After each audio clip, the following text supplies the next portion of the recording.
हमारे साथ खास मेहमानों का एक बड़ा पैनल इस वक्त जुड़ा हुआ है, उनसे आपका तारुफ करा दें। मेजर जनरल राजन कोचर साहब हमारे साथ मौजूद हैं, एयर कॉमोडोर एएस बहल साहब हमारे साथ मौजूद हैं, कर्नल एमके सिंह हमारे साथ जुड़ गए हैं और एक और खास मेहमान हमारे साथ जुड़ेंगे और जिनके बारे में आपको बता दें कि वो अर्थव्यवस्था के जानकार हैं, प्रोफेसर अमन अग्रवाल। उनसे हम पूरी डिटेल लेने की कोशिश करेंगे।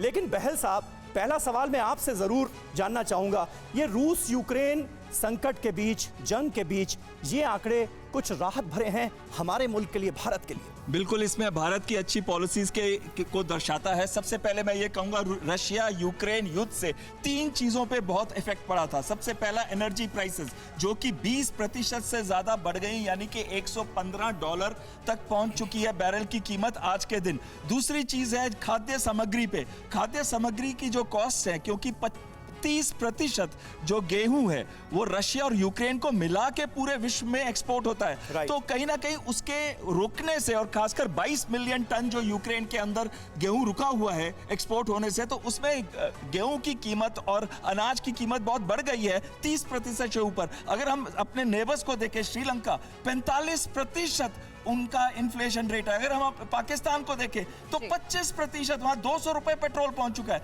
उस हिस्सा, और दोनों देशों में। ठीक है, अमन अग्रवाल जिनका मैं जिक्र कर रहा था, अर्थशास्त्री हैं, वो हमारे साथ मौजूद हैं। अमन जी, आप जरा हमारे दर्शकों को बताइए कि ये जो ताजा आंकड़े जीडीपी ग्रोथ रेट के हमारे सामने हैं, ये देश के लिए कितने सुकून भरे आंकड़े हैं? पिछली तिमाही से कम जरूर हम रहे, एक्सपेक्टेशन जो थी उसमें थोड़ी कमी जरूर रह गई, लेकिन फिर भी आने वाले वक्त के लिए क्या संकेत छिपे हैं इनमें?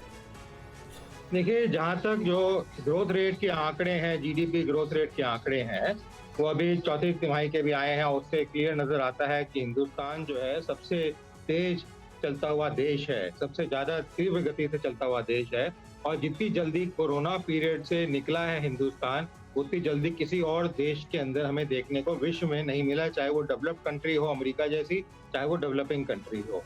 इसका श्रेय जो जाता है वो ये रहता है कि जो फिस्कल स्पेंडिंग सरकार ने की लिमिटेड रेंज के अंदर, पहले 2020 के अंदर 9% के करीब, 2021-22 के अंदर करीबन 6.7% के करीब जो उन्होंने की, उससे कंट्रोल होके जो सिस्टम रहा वो अच्छा रहा। नहीं तो कि ज्यादातर देशों ने 2 से 3 गुना जो है फिस्कल स्पेंडिंग करी है, मतलब जो खर्चा किया है अपने आय से ज्यादा किया है, और उस खर्चे के अंदर उसकी वजह से जो उनके यहाँ इन्फ्लेशन है और जो स्थिति है वो बिगड़ती नजर आ रही है। हिंदुस्तान पिछले 2 सालों में सबसे ज्यादा फॉरेन डायरेक्ट इन्वेस्टमेंट का रिसिपिएंट भी रहा, जबकि सब जगह महामारी चल रही थी, मंदी चल रही थी, पर हिंदुस्तान में करीबन 7 से 7.5 प्रोफेसर अमन, वो आंकड़ों के जरिए काफी हद तक रिफ्लेक्ट हो रही है। अड़ी सोमवार से शुक्रवार शाम 6 बजे सिर्फ TV9 भारतवर्ष पर।